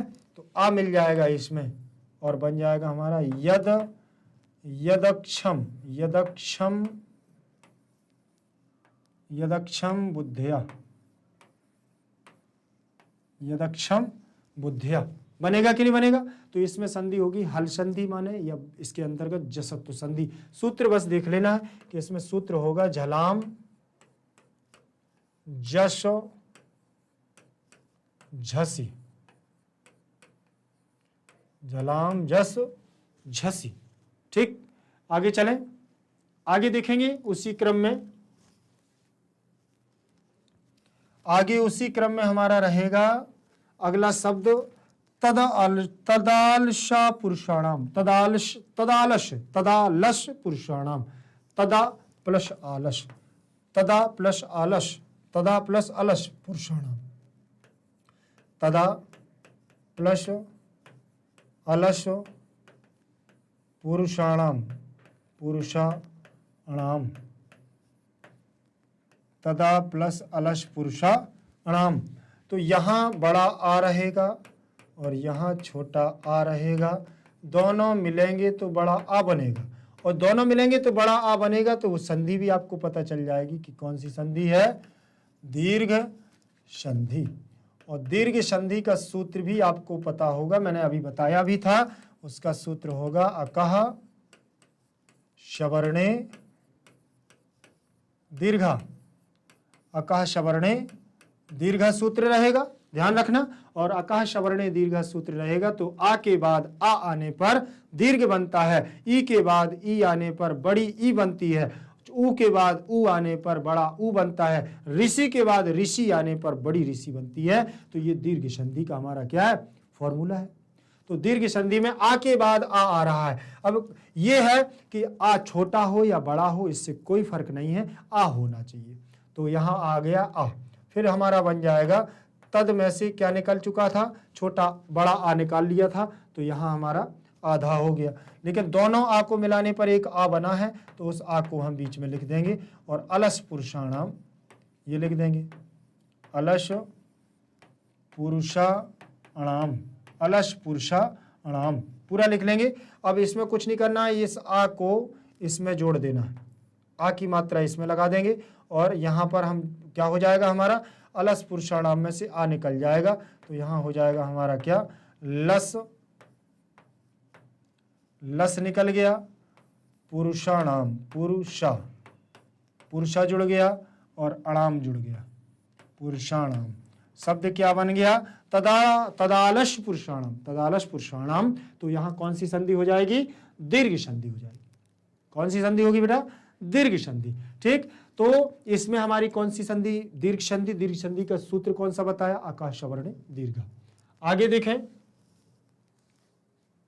आगे जो हमारा शब्द रहेगा आगे का देखें जरा, आगे रहेगा पश्चादीसद अलशा, पश्चादीसद अलशा, पश्चात प्लस ईसत प्लस, देखें पश्चात, पश्चात प्लस ईसत प्लस अलशा।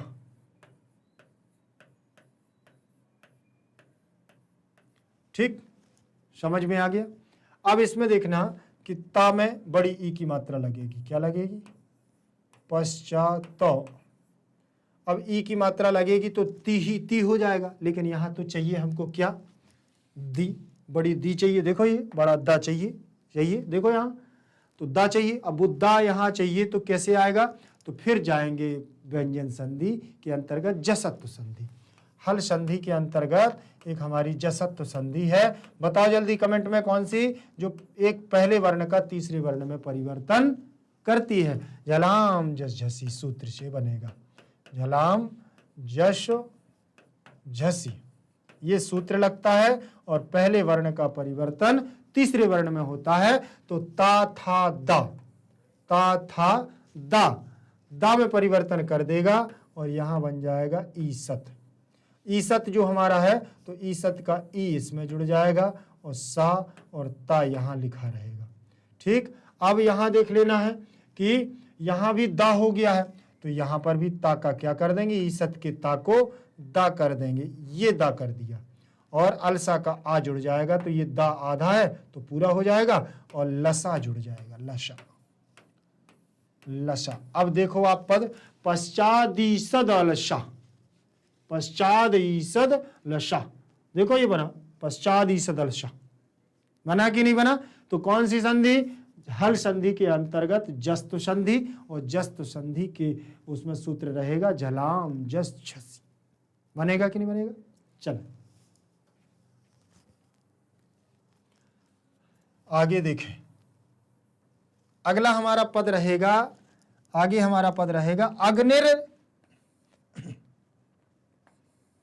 अग्निर्लग्नो अस्ति। अग्नि, देखो अग्निर्लग्नो अस्ति, यहां से रहेगा हमारा अग्नि ही प्लस लग्नः प्लस अस्ति। ठीक, तो अब यहां क्या क्या बनना है देखें। अग्नि ही ऐसे लिख लो, अग्नि ही, अगर ऐसे नहीं लिखना जैसे लिखा हुआ है तो वैसे ही लिख लो भैया।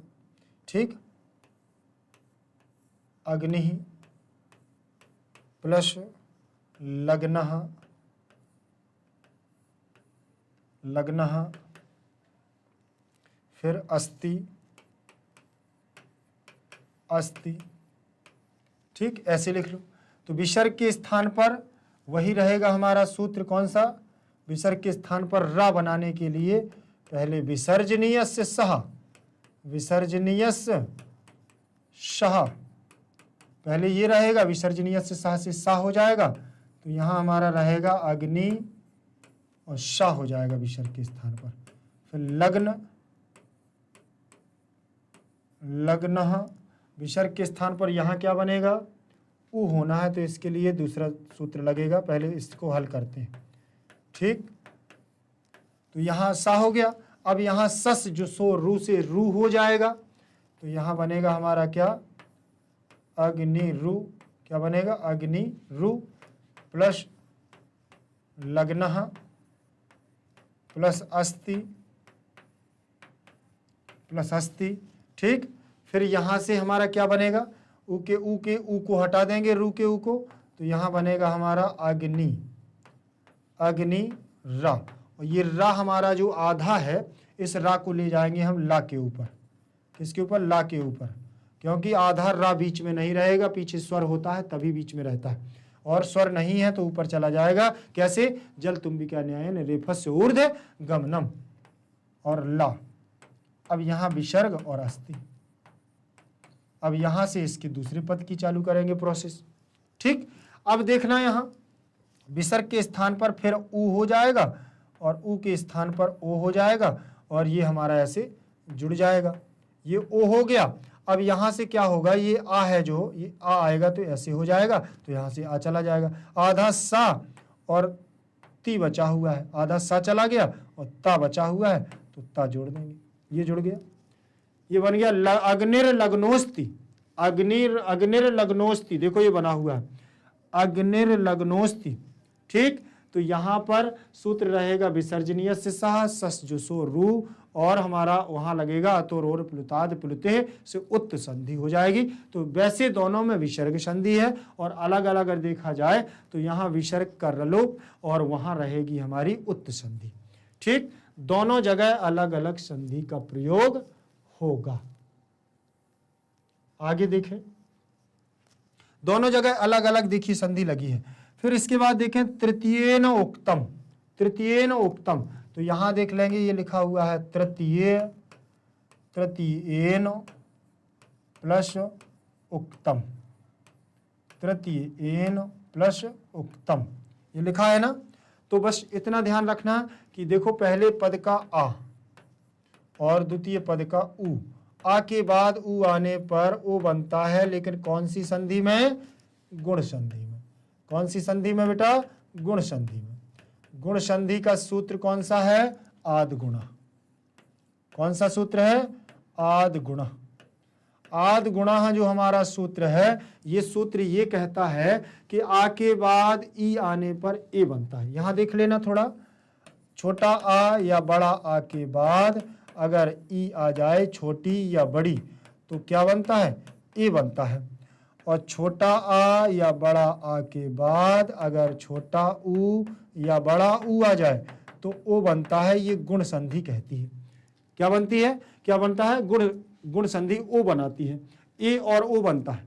तो यहां पर देखो आ के बाद ऊ आया है, यहां पर भी वो ये कह रहे हैं कि आ के बाद छोटा आ या बड़ा आ के बाद छोटा ऊ या बड़ा ऊ आ जाए तो वो बन जाता है। तो कंडीशन तो फॉलो हो गई।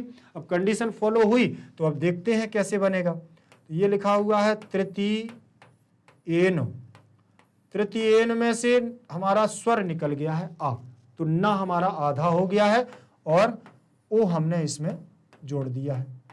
उक्तम में से ऊ चला गया है तो आधा का और ता और मा हमारा बचा हुआ है। ओ की मात्रा ना पर लगा दें, देखें ओ की मात्रा किस पर लगेगी? ना पर लग जाएगी। तो तृतीयेन और ओ की मात्रा लगेगी तो ये बन जाएगा नो और आधा का और ता, तृतीयेनोक्तम, तृतीयेनोक्तम, तृतीयेनोक्तम बन गया ना, तृतीयेनोक्तम। तो यहां संधि होगी गुण और सूत्र होगा आद गुणा और हमारा क्या है? संधि का विच्छेद होगा तृतीय। अब यहां पर जो लगी हुई है ये तृतीय विभक्ति लगी हुई है, ये भी आपको पता है तृतीय विभक्ति का एक वचन। तो इसमें हमारी कौन सी संधि? गुण संधि। गुण संधि रहेगी। आगे के पद को देखते हैं, जहां पर देखो बेटा अगर आपको समझ में ना आ रहा हो तो आपको बस कमेंट सेक्शन में जरूर लिख देना है, जिससे कि उस पर आपका काम हो सके। ठीक, कहीं पर अगर कोई समस्या जा रही हो तो बता जरूर देना। इसके बाद ये हमारी और अभी संधि है। देखें जरा, पाठ में बहुत सारी संधियां थी, सारी संधियों को यहां रखा गया है। लिखा हुआ है जलाद्रैर वासोभी, वासोभी, जलार्द्रैहि वासोभी। तो जलार्द्रैहि वासोभी, पहली बात तो जलार्द्रैहि शब्द हमारा कहाँ का है? तृतीय का बहुवचन। वासोभी ही कहाँ का है? तृतीय का बहुवचन। तो दोनों हैं तो जोड़ी तो बनेगी ही इनकी। तो ये देखो दोनों की जोड़ी बनेगी। तो ये लिखा हुआ है जलार्द्रैहि प्लस वासोभी, वासोभी, वासोभी बन गया ना। चलिए अब यहाँ विसर्ग के स्थान पर रा करना है, तो विसर्ग के स्थान पर रा करने की वही प्रोसेस रहेगी। विसर्ज नियस, विसर्ज नियस शाह, विसर्ज नियस से शाह से सा कर देंगे तो यहाँ बनेगा हमारा जला, क्या बनेगा? जलार्द्रैहि, जलार्द्रैहि शाह प्लस वासोभी, वासोभी, वासोभी हो गया ना। अब यहाँ सा के स्थान पर क्या हो जाएगा? सस जुसो रू, तो जलार्द्र, जलार्द्रैहि रू प्लस वासोभी, वासोभी हो गया। अब यहाँ रूप में से ऊ को निकाल लेंगे तो ये बनेगा जलार्द्र, जलार्द्रैहि र हो गया प्लस वासोभी, वासोभी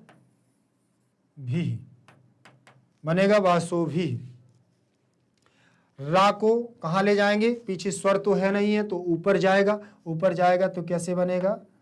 जलार्द्र व शोभी, ये बनेगा जलार्द्रैर वासो भी, बनेगा कि नहीं, विसर्ग लग जाएगा। तो यहाँ पर हमारी कौन सी संधि हो जाएगी, विसर्ग संधि। ठीक, विसर्ग संधि हमारी यहाँ पर हो जाएगी। आगे देखें, आगे देखते चलेंगे। हमारा अगला पद जो होगा वो दिया हुआ है ततश्चतुर्णाम अपि। ततश्चतुर्णाम मपि, ततश्चतुर्णाम अपि में ततः प्लस चतुर्णाम प्लस अपि, ततः प्लस चतुर्णाम प्लस अपि। तो यहाँ हमारा शब्द बनेगा, देखिए विसर्ग संधि है तो विसर्ग के स्थान पर क्या हो जाएगा, श हो जाएगा। ततः प्लस चतुर्णाम, चतुर्णाम प्लस अपि। ठीक, अब ता विसर्ग के स्थान पर पहले तो करना पड़ेगा क्या, श। विसर्जनीय से सह से, कौन से सा से करना पड़ेगा, विसर्जनीय से सह से, विसर्जनीयस्य शह। विसर्जनीय से सह से हम क्या करेंगे, श बना लेंगे। तो ततः, ततः श। फिर यहाँ पर देखें चतुर्णाम, क्या बनेगा, चतुर्णाम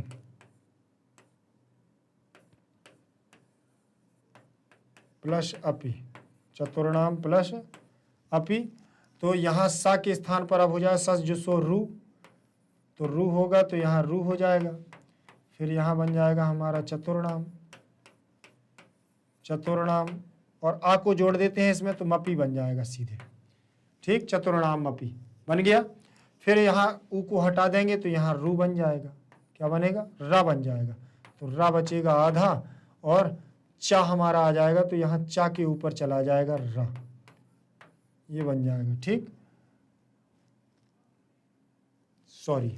सॉरी थोड़ा सा यहाँ पर ये सा आ जाएगा। फिर यहाँ हो जाएगी इश्चुत संधि, क्या हो जाएगी, इश्चुत संधि। अब इश्चुत संधि बनेगी तो इश्चुत संधि स्तोह इश्चुनः इश्चु सूत्र से क्या हो जाएगा, देखो ऐसे सूत्र रहेगा, स्तोह इश्चुनः इश्चु। थोड़ा सा वो मिस्टेक हो गया, मैं रा को ले आया, वहाँ रा नहीं होना है, वहाँ सा होना है। सा के स्थान पर देखो कौन सा सा होना है, शिटी वाला सा होना है ये। तो इश्चुना इश्चु, ये सूत्र लगेगा यहाँ, वो वाला सूत्र नहीं लगना सस जो शुरू। अब देखना ये वाला सा को इस सा में परिवर्तन करना, ता को चा में परिवर्तन करना। तो देखें यहाँ सा के स्थान पर क्या हो जाना है, सिटी वाला सा, तो ता ता श, ये सा आ जाएगा और ये चतुर्णाम यहाँ जुड़ जाएगा, तो ऐसे ऐसे जुड़ जाएगा, चतुर्णाम, चतुर्णाम अपि बन गया ना, ततश्चतुर्णाम अपि। ठीक, और अगर अब जैसे ऐसे नहीं लिखा है इसमें, ऐसे तो लिखा नहीं है इसमें, इसमें तो सा ऐसे बना है, देखो ऐसे, तो ऐसे भी लिख सकते हो सा को, ततश्चतुर्णाम अपि बन गया ना। तो यहाँ विसर्जनीय से सा से विसर्ग संधि होकर के इश्चुत का भेद लेकर के यहाँ हमारा बना है कौन सा, ततश्चतुर्णाम अपि। ठीक है ना बेटा, आगे देखेंगे। आगे रहेगा हमारा ततो अप्यधिकतरम, ततो अप्यधिकरम, अधिकतरम, ततो अप्यधिकम तरम, ततः। तो यहाँ विसर्ग के स्थान पर क्या होगा हमारा, क्या होगा, ओ होगा। विसर्ग के स्थान पर क्या होगा, ओ होगा और अपी का आ आएगा, तो ऐसे हमारा जुड़ जाएगा, ये पी ऐसे जुड़ जाएगा। लेकिन यहाँ पर संधि है दो, तो ये ततोपी तो आप बना लोगे, ततः धन ओ, तो यहाँ ओ हो जाएगा, तो यहाँ विसर्ग संधि हो जाएगी और आ आएगा, तो ऐसा हो जाएगा। ये तो विसर्ग संधि का नियम है, उत्त संधि का। ठीक, लेकिन जो पी है, पी में से अब यहाँ क्या होना है, तो इस पद को हम एक साथ लिखते हैं पहले, कैसे, ये लिखेंगे ततो पी, ततोपि प्लस अधिकतरम, अधिकतरम, ततोपि प्लस अधिकतरम। ठीक, इतना लिख लिया। अब इतना लिखने के बाद अब यहाँ यण संधि का योग करेंगे, कैसा, ये लिखा हुआ है ततो पा और या, आ गया ना, या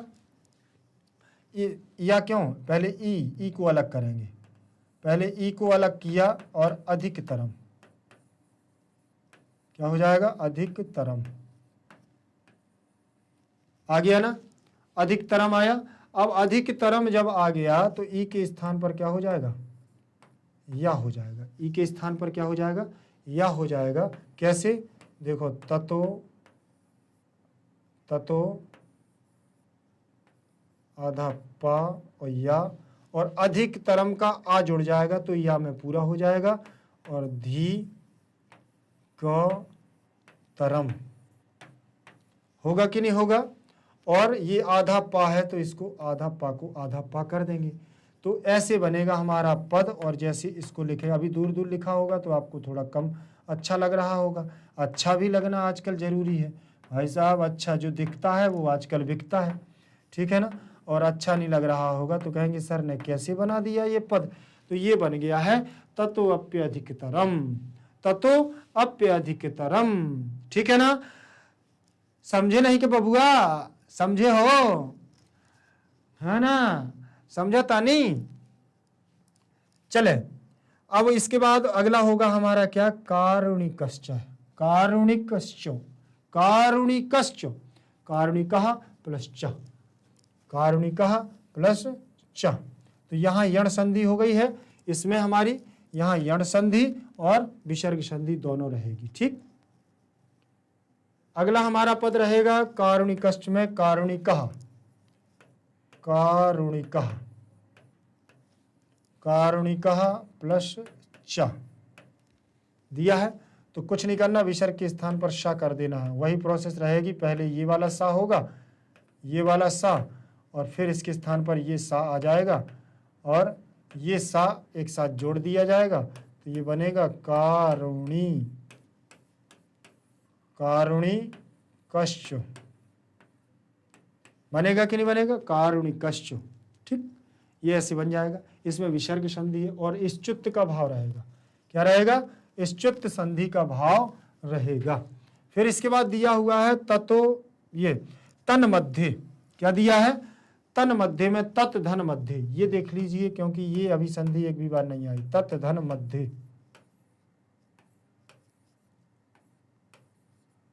तत् धन मध्य दिया है। तो यहां ये संधि है हमारी अनुनासिक संधि। कौन सी, अनुनासिक।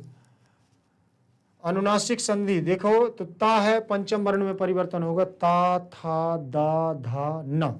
पंचम वर्ण क्या है, ता वर्ग का न, तो ये हो जाएगा ता और न, और ये मध्य हमारा लिखा हुआ है, मध्य लिखा है ना।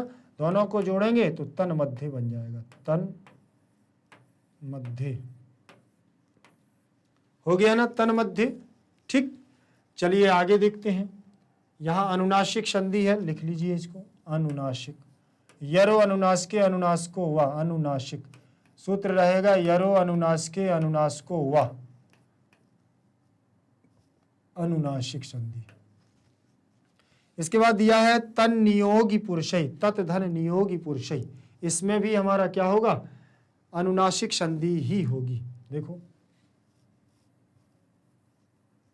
इसमें भी अनुनासिक संधि, तत् धन नियोगी, नियोगी पुरुषई,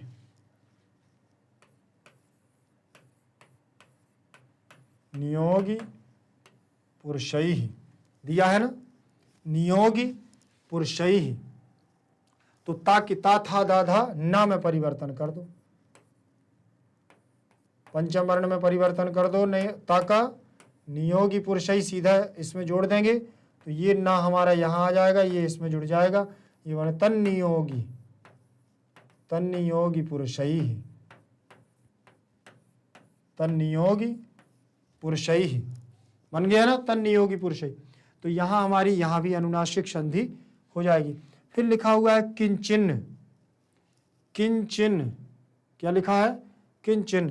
तो यहाँ हमारी अनुनासिक संधि है, किम धन चित धन न, किम धन चित धन न। यहाँ भी हमारी कौन सी संधि होगी, अनुनासिक संधि। देखें, अरे अनुनासिक संधि में क्या होता है, एक परसवर्ण होती है, एक पूर्वसवर्ण होती है, तो वैसे भी होता है, ठीक। जैसे यहाँ पर, यहाँ आ जाएगी आपकी, देखो पूर्व सवर्ण, और यहाँ आ जाएगी अनुनासिक। देखें, किम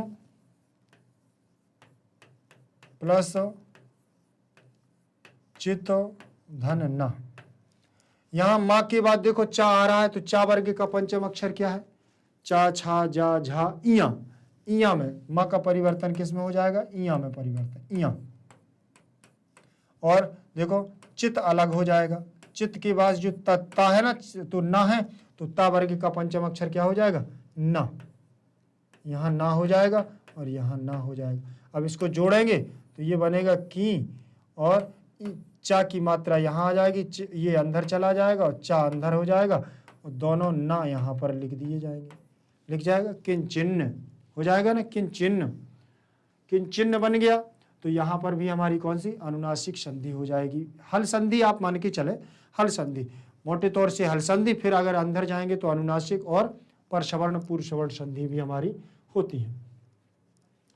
ठीक, आगे देखें, आगे उसी क्रम में इसमें तो कोई समस्या नहीं है इन संधियों में। चले आगे, इसके बाद दी हुई है हमारी काचिद लोके, काचित प्लस लोके। तो यहां कुछ नहीं करेंगे हम, ता के स्थान पर ला कर देंगे, ता के स्थान पर क्या कर देंगे? ला कर देंगे और दोनों को मिला देंगे। ठीक, तत् तोरली, इसमें संधि कौन सी होगी? तोरली, तोरली संधि होगी, तोरली सूत्र होगा और लत्त संधि होगी, तोरली सूत्र होगा और लत्त संधि। ता वर्ग के बाद अगर ला आता है तो ता को ला कर दिया जाता है, तल्लीन तत्धन लया तल्लया। ठीक है ना। और इसमें और भी आता है, जैसे ता वर्ग के बाद ला आता है या वो ना आता है तो इसमें वो तस्सा अनुनासिक लकार भी होता है, जैसे विद्वान लिखति महान लाभा। तो अभी उसमें ज़्यादा आपको जाने की जरूरत नहीं है, ता के स्थान पर ला कर देंगे सीधे सीधे, तो यहाँ बन जाएगा हमारा क्या? काचिद लोके, काचिद लोके तोरली हो जाएगा और लत्त संधि कहलाएगी। कौन सी संधि? लत्त। विसर्ग देखिए, ये व्यंजन संधि के अंतर्गत है, व्यंजन की भेद है, ये लत्त संधि कहलाती है। इसमें सूत्र होता है तोरली। ता वर्ग से लकारे, ता वर्ग के स्थान पर लकार होता है। अगर पूर्व में लकार हो तो, वो पर में लकार हो, बाद में लकार हो तो। यहां लिखा है तत्रेष्ट लाभम। क्या लिखा है? तत्रेष्ट लाभम, तत्र प्लस इष्ट लाभम। तो यहां देखो, यहां गुण संधि हो गई है, तत्र प्लस इष्ट लाभम, लाभम दिया है। तो यहाँ का आ और यहाँ का ई, आ और ई मिलकर के क्या बनाएगा? ए बना लेगा। ए बनाएगा तो यहाँ बनेगा तत्रे, तत्रेष्ट लाभम। क्या बनेगा? तत्रेष्ट लाभम बन गया, तत्रेष्ट लाभम।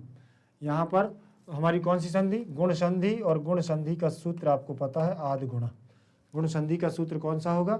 आद गुणा। ठीक, आगे चलेंगे उसी क्रम में देखें, आगे देखेंगे। इसमें हमारा हो जाएगा निर्मातापि, निर्माता प्लस अपि। यहाँ देख लीजिए, यहाँ बड़ा आ है और यहाँ हमारा हो जाएगा आ, छोटा आ। दोनों मिलकर के बनेंगे तो बन जाएगा बड़ा आ। क्या बनेगा? बड़ा आ बन जाएगा। तो यहाँ बन जाएगा हमारा सीधे सीधे निर्माता। क्या बनेगा? निर्माता, और पी जुड़ जाएगा, निर्मातापि। क्या बन गया? निर्मातापि। तो यहाँ हमारी दीर्घ संधि, दीर्घ संधि का सूत्र बता चुके हैं आपको, अकः सवर्णे दीर्घ। ठीक है, आगे देखें, आगे चलें क्या? आगे देख लीजिए, ये संधियां हो गई हैं पूरी। अब देखो समास पर आ गए हैं। समास थोड़ा सा आपको देखना है। ठीक, समास देखें, यहां सबसे पहले दिया हुआ है हमारा अक्षम बुद्धिया। क्या दिया है? अक्षम। आ लगा हुआ है तो अक्षम बुद्धिया, अक्षमम अक्षम, अक्षमम अक्षमः बुद्धिया। ठीक, अक्षमः बुद्धिया, कर्मधारय तत्पुरुष। जहां बुद्धि कैसी है? अक्षम है, कम बुद्धि वाले। ठीक, मोटी बुद्धि वाले। और अक्षम बुद्धिया, तो देखो कर्मधारय समास। मैथिली कवि, मैथिली भाषाया कवि षष्ठी तत्पुरुष। किस भाषा के कवि थे? मैथिली भाषा के कवि, मैथिली भाषाया कवि, मैथिली कवि, तो मैथिली भाषा के कवि, षष्ठी तत्पुरुष समास। ठीक, इसमें चिन्ह निकलेगा हमारा मैथिली भाषा के कवि, तो के का चिन्ह काके की षष्ठी। ठीक, और यहाँ होगा नीतिकारा, नीति के कारक। ठीक, तो नीतिम कुर्वन्ति, नीतिम कुर्वन्ति उपपद तत्पुरुष समास। जिसमें उपपद समास होता है, और इसमें क्या होता है, जिसकी जो नीतिकार, जिसने जिस बारे में किया हो, तो नीतिम कुर्वन्ति, नीति के बारे में किया तो उपपद तत्पुरुष समास। उपपद पुरुष परीक्षा, पुरुष की परीक्षा, पुरुषस्य परीक्षा, षष्ठी तत्पुरुष समास हो जाएगा। और सूत्र रहेगा षष्ठी से मानव गुणानाम, मानव गुणानाम, ठीक। मानव गुणानाम तत्पुरुष समास के भेद होते हैं। देखिए, देखो तत्पुरुष समास के भेद होते हैं, प्रथमा, द्वितीय, तृतीय, चतुर्थी, पंचमी, षष्ठी, सप्तमी, ठीक। ये मानव गुणानाम, मानवस्य गुणानाम, मानव के गुण, मानव के गुणों को, तो षष्ठी तत्पुरुष समास है। इसमें सब में देखो, इसमें का के की हमारे कारक चिन्हों के वो निकल रहे हैं ना भाव, इसीलिए जलार्द्रई, जलेन आर्द्रई, तृतीय विभक्ति लग गई है, तो यहाँ तृतीय तत्पुरुष समास हो जाएगा।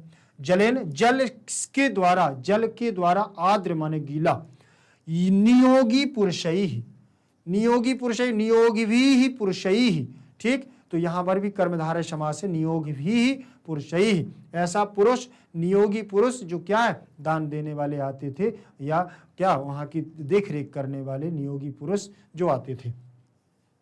बहुद्रव्य व्ययम, बहुद्रव्याणाम व्ययम, यहाँ बहुत द्रव्य, बहुत ज्यादा पैसे का खर्च, तो यहाँ षष्ठी तत्पुरुष समास, षष्ठी से इसमें सूत्र, ज्यादा इसमें कुछ नहीं थे। इसमें देखो सब षष्ठी, दो कर्मधारय है, एक उपपद है, बाकी सब षष्ठी तत्पुरुष समास है, ठीक। इसमें देख लें, ये हमारा उपपद में आ जाएगा, ये कर्मधारा है, और ये एक और कर्मधारा है, बाकी सब हमारे षष्ठी तत्पुरुष समास है, ठीक। तो ज्यादा कुछ नहीं है, जब समासों को अंदर से पढ़ेंगे तब इस पे ज्यादा चर्चा होती है, ठीक। तो कारक चिन्हों का भेद होता है हमारा, जितना भी तत्पुरुष समास है वो कारक चिन्हों पर चलता है। कर्मधारय समास विशेषण और विशेष पर चलता है, ठीक। द्विगु समास होता है हमारा, वो संख्यावाची पूर्व द्विगु पर। अव्ययी भाव समास हमारा पूर्व पद में अव्ययी भाव प्रधान होना चाहिए, ठीक, प्रथम भाव प्रधान होना चाहिए। फिर इसके बाद हम बात करते हैं किसकी, द्वंद्व समास की, तो उभय पद प्रधान। और बहुब्रीहि समास की बात करते हैं तो अनेक अन्न पदार्थ है बहुब्रीहि, जिसमें अन्न पद तीसरा पद प्रधान होता है, वो बहुब्रीहि समास होता है, ठीक है। आगे देखेंगे हम। हाँ, आज की क्लास यहीं तक रहेगी, ज़्यादा नहीं पढ़ना है, ठीक है ना, कम पढ़ना है, अच्छा पढ़ना है। और जब थकावट महसूस होने लगे तो आपको भी शांति से बैठ जाना, आपको भी नहीं लगना चाहिए। आप सोच रहे होंगे कि सर बस पढ़ाने पे आते हैं तो लग जाते हैं और रेस्ट भी नहीं करने देते हैं, तो बेटा आप लोग तो आराम से पढ़िएगा। हमारी शुभकामनाएं आपके साथ हैं और मैग्नेट ब्रेन्स परिवार आपके उज्जवल भविष्य की कामना करता है। मैं बहुत जल्द अगला वीडियो आपके लिए लेकर के आऊँगा, तब तक के लिए जय तु संस्कृतम, जय तु भारतम, और अद्भुत बैच की तरफ से आपको थैंक यू, ठीक।